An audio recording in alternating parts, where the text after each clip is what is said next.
Hello friends, welcome to my YouTube channel.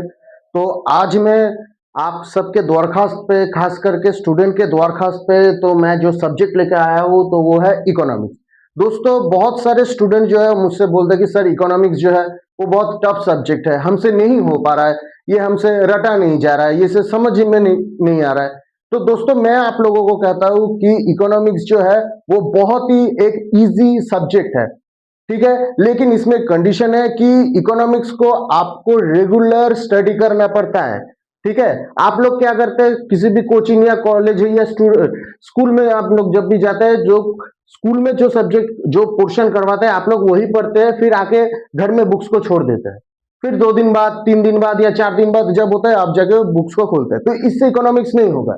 दोस्तों, आप मेरा यकीन मानिए कि इकोनॉमिक्स जो है वो बहुत ही इजी सब्जेक्ट है, लेकिन आपको रेगुलर प्रैक्टिस में रहना पड़ेगा। तो इसी खातिर मैं आज आप लोगों को ये इकोनॉमिक्स समझाने आया हूं। तो आज मैं इकोनॉमिक्स का जो पोर्शन आप लोगों को करवाने वाला हूं दैट इज बेसिक। और ये बेसिक जो क्लास 11 में है उनके लिए भी, जो बीकॉम में है, खास करके किसी दूसरे स्ट्रीम से आए, जैसे कि कोई साइंस बैकग्राउंड से आ गया हो, कोई आर्ट्स बैकग्राउंड से आ गया हो, उनको इकोनॉमिक्स की कोई समझ नहीं है, या फिर कुछ ऐसे स्टूडेंट जिनका 11 और 12 स्टैंडर्ड में इकोनॉमिक्स नहीं था, तो खास करके उन लोगों के लिए भी है। ये एकदम बेसिक लेवल से है। तो सबसे पहला बात जो है, आज हम ये इकोनॉमिक्स सब्जेक्ट क्या है इसके बारे में हम लोग जानेंगे, ठीक है। तो दोस्तों, ये देखो, यहां पर मैंने इकोनॉमिक्स का डेफिनेशन जो है उसको इलेबोरेट किया है। तो देखो क्या बताया, economics is a social science that studies how people, business, government make choice about using limited resource to satisfy unlimited ones. तो देखो, जो इकोनॉमिक्स का डेफिनेशन आया है, तो डेफिनेशन में बहुत सारे इंपॉर्टेंट पॉइंट्स आए हैं। तो इंपॉर्टेंट पॉइंट्स क्या है, फर्स्ट है सोशल साइंस, उसके बाद पीपल, बिजनेस, गवर्नमेंट, उसके बाद रिसोर्स अनलिमिटेड वन। तो सबसे पहले हमको यह जानना होगा कि इकोनॉमिक्स जो है वो एक सोशल साइंस है। सोशल साइंस इसीलिए क्योंकि ये सोसाइटी से रिलेटेड है। वो सोसाइटी के जितने भी समस्या है उसको कैसे सॉल्यूशन किया जाए, उसको कैसे सॉल्व किया जाए, इसके बारे में विस्तार में उसका आलोचना करती है। तो इसी विस्तार में देखो यहां पर बताया people, business, government choice about using limited resource to satisfy unlimited wants. अब सवाल आता है, सर यहां पर हमको समझ में नहीं आया। तो देखो, एक बात हमेशा आप लोगों को याद रखना होगा कि इस पूरे ब्रह्मांड में, ठीक है, ब्रह्मांड का बात तो छोड़ो, मैं बहुत दूर चला गया, पूरे इस पृथ्वी में 212, लगभग 212 या 214 तक कंट्रीज है। उनमें से कोई भी एक ऐसा कंट्री नहीं है जहां पर कोई ना कोई किसी चीज का स्कार्सिटी है, या फिर किसी ना किसी चीज का क्या कहते हैं, अभाव है ना, जो कहते हैं हम लोग। किसी ना किसी, कोई भी कंट्री, आप चाहे अमेरिका को ले लो, या चाहे अफ्रीका को ले लो, चाहे केनिया को ले लो, चाहे हमारा इंडिया को ले लो, हर किसी देश में कोई ना कोई किसी ना किसी रिसोर्स की कमी रहती है। अब सवाल आता है, सर रिसोर्स की कमी है तो इसमें हम क्या कर सकते हैं। रिसोर्स एक ऐसा माध्यम है, या फिर रिसोर्स एक ऐसा सोर्स है जिसका इस्तेमाल करके कोई कंट्री छोटे से बड़ा बन सकता है, ठीक है। ये बहुत अहम बात है। तो इसीलिए बताया जा रहा है कि जो ये रिसोर्स है वो रिसोर्स का इस्तेमाल कैसे किया जाए, और किस लिए इस्तेमाल किया जाए, अनलिमिटेड वंस।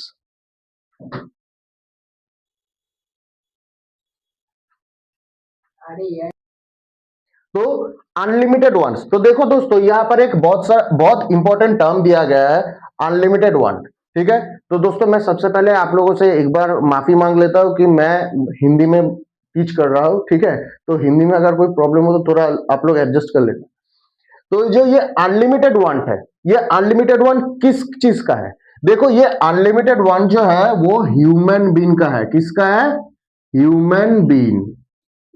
अब आप लोग सवाल करेंगे, ह्यूमन बीइंग का अनलिमिटेड वन, हाँ, क्योंकि देखो कोई भी पशु पक्षी को ले लो, चाहे आप एक कुत्ता ले लो, आप में से बहुत सारे लोग ऐसे हैं जिसके घर में पेट है, किसी के घर में डॉग है, तो किसी के घर में कैट है, तो किसी के घर में बर्ड्स है। तो आप लोग जरा गौर करना कि अगर आपके घर में कुत्ता है तो आप उसको 2 वक्त की दो खाना दे रहे हैं, तो उसमें वो खुश है, उसमें और उसको और कुछ नहीं चाहिए। अगर आपके घर में बिल्ली है तो आप लोग भी ये ऑब्जर्व करना कि उसको 2 वक्त का खाना दे दो तो वो बहुत खुश है, ठीक है। लेकिन इंसान, मनुष्य एक ऐसा चीज है या मनुष्य एक ऐसा जीव है जिसको जितना भी दो वो सेटिस्फाइड नहीं होता। मतलब अगर मैं अभी आप लोगों को, जितना भी लोग मेरे वीडियोस देख रहे हैं, आप लोगों को अगर मैं एक व्हाइट पेपर और एक पेन दे दूं और आपको बोलूं कि जाओ अपना डिजाइन लिखो, तो मैं गारंटी के साथ कह सकता हूं कि आप में से लगभग सभी वो पेज को फुलफिल कर देंगे, क्योंकि आपका इतना सारा विश है। अगर मानो कि मैंने एज ए एग्जाम्पल मान लो कि मैंने वो सारा विश आपका पूरा कर दिया और फिर बोला कि एक व्हाइट पेपर लो और पेन लो, फिर अपना विश लिखो, उतना विश पूरा होने के बाद भी आप लोग वो नया नेक्स्ट व्हाइट पेज को आप फुल कर दो। तो इसके चलते क्या होता है कि ये हमें क्यों देखने को मिल रहा है, क्योंकि ह्यूमन बीइंग का जो वांट्स है, वो ह्यूमन बीइंग का वांट्स कभी खत्म नहीं होता। ठीक है, ह्यूमन बीइंग का जो वांट्स है वो लिमिटेड नहीं अनलिमिटेड है। इसीलिए इकोनॉमिक्स कह रहा है भाई जो हमारे हाथ में जो लिमिटेड रिसोर्स है, वो लिमिटेड रिसोर्स को कैसे ये अनलिमिटेड वांट्स को मीट करने के लिए इस्तेमाल किया जाए, बेटरमेंट किया जाए, बेहतर इस्तेमाल कैसे किया जाए, यही इकोनॉमिक्स हमको सिखाती है। अब हम जानेंगे कि इकोनॉमिक्स इंपॉर्टेंट क्यों है। इकोनॉमिक्स इंपॉर्टेंट इसीलिए है, जैसे कि देखो, हेल्प टू डिसीजन मेकिंग। ठीक है, कोई देश हो, कोई घर, ऐसा या तक कि कोई छोटा मोटा घर हो, ठीक है, अगर आप लोगों को अगर कोई डिसीजन लेना है कि हम घूमने जाएंगे, हमको एक नया मोबाइल फोन खरीदना है, हमको कहीं क्या कुछ नया करना है, तो सबसे पहले आप लोग क्या देखते हो, बजट देखते हो कि हमारा फैमिली का इनकम कितना है। खास करके देश के मामले में भी सेम ही केस होता है, क्या कि अगर गवर्नमेंट डिसीजन ले कि हमको ये कर रहा है, तो उससे पहले उसको देश का फाइनेंशियल कंडीशन देखना होगा। यानी कि अगर कोई भी डिसीजन लेना हो तो उससे पहले इकोनॉमिक कंडीशन को जज करना पड़ता है।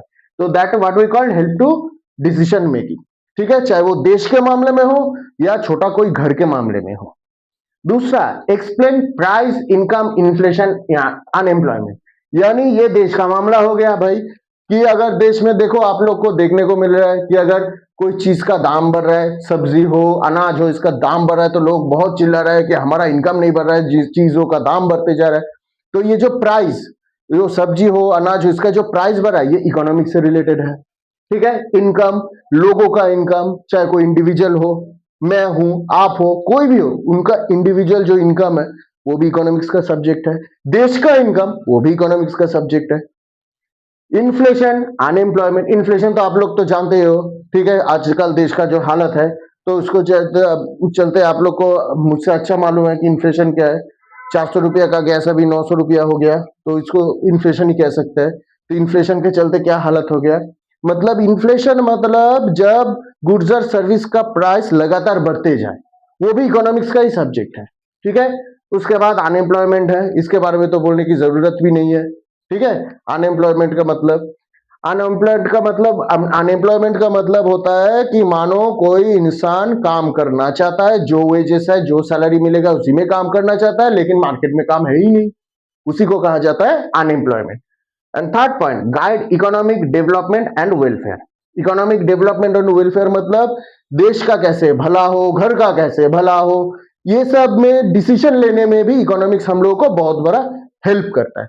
तो दोस्तों, इस पोर्शन में हम लोगों ने आज जान लिया कि इकोनॉमिक्स क्या होता है, इकोनॉमिक्स का इस्तेमाल क्या होता है, उसका इंपॉर्टेंस क्या है। अब हम जानेंगे कि इकोनॉमिक्स कैसे शुरू हुआ, इकोनॉमिक्स का जन्म कब हुआ था। तो दोस्तों, अब हम जानेंगे कि इकोनॉमिक्स का जन्म कब हुआ था, कैसे जन्म हुआ था। देखो दोस्तों, इकोनॉमिक्स जो वर्ड है, वो वर्ड एक ग्रीक वर्ड ओकोनोमिया, यहां से डिराइव हुआ। अब ये ओकोनोमिया का मतलब क्या होता है, देखो इसको ब्रेक डाउन किया है मैंने। तो ओकियोस का मतलब होता है हाउस और नोमोस का मतलब होता है मैनेजमेंट, मतलब हाउस को मैनेज करना। ठीक है, ये इकोनॉमिक्स जो है खास करके आपको जो है वो मैनेजमेंट सिखाती है कि कैसे मैनेज करना है। ये मैनेज बहुत तरीके के होते हैं, लेकिन इकोनॉमिक्स खास करके एक पर्टिकुलर इकोनॉमिक पोजीशन हो या फिनेंशियल पोजीशन हो, एक मैनेजमेंट सिखाती है। ठीक है, तो दोस्तों इकोनॉमिक्स का जन्म कब हुआ था। अब सब में से बहुत से लोग अब मुझे सवाल करेंगे कि सर इकोनॉमिक्स का जन्म कब हुआ था।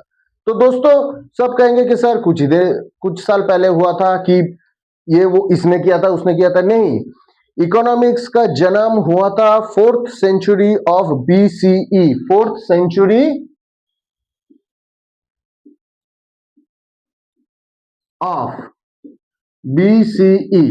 किसने किया था दोस्तों? आप लोगों को जानकर हैरानी होगा कि जो ये इकोनॉमिक्स हम लोग अभी पढ़ते हैं, या जो बाहर के जितने भी बड़े बड़े यूनिवर्सिटीज है, चाहे वो हार्वर्ड हो, चाहे वो येल यूनिवर्सिटी हो, चाहे वो ऑक्सफोर्ड यूनिवर्सिटी हो, जितने भी बड़े बड़े यूनिवर्सिटी में जो ये इकोनॉमिक्स पढ़ाया जा रहा है ना, इसका जन्म एक भारतीय ने किया था, एक हिंदुस्तानी के हाथों इस सब्जेक्ट का जन्म हुआ था।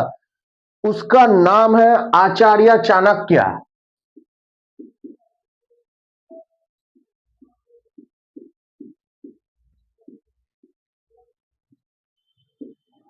आचार्य चाणक्य, विष्णुगुप्त आचार्य चाणक्य, जो कि कूटनीति के गुरु माने जाते हैं, उनके हाथों उनके लिखे हुए किताब अर्थशास्त्र, वहीं से जन्म हुआ है इकोनॉमिक्स का, जो कि 4th सेंचुरी ऑफ BCE में हुआ था।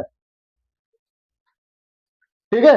अब जो इकोनॉमिक्स इन्वेंट हुआ था आचार्य चाणक्य के हाथ में, तब उसी को आज मॉडर्नाइज किया गया है। चाहे वो सैमुअलसन हो, चाहे वो अल्फ्रेड मार्शल हो, चाहे वो रॉबिन्स हो, चाहे बहुत सारे जो नए नए मॉडर्न इकोनॉमिक्स आए हैं, वो आचार्य चाणक्य के बना हुए इकोनॉमिक्स को ही मॉडर्नाइज किया है, जो कि आज हम पढ़ने जा रहे हैं। तो दोस्तों यहां पर तो आप लोगों को जानने को मिल गया कि इकोनॉमिक्स क्या है, इकोनॉमिक्स का जन्म कब हुआ था।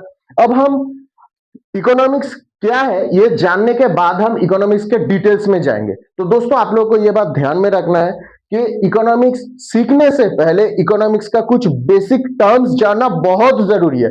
जैसे कि मानो अगर आप इंग्लिश सीखते हो, तो इंग्लिश जानने से पहले आपको ABCD करके 26 अल्फाबेट को बहुत अच्छे से जानना जरूरी होता है।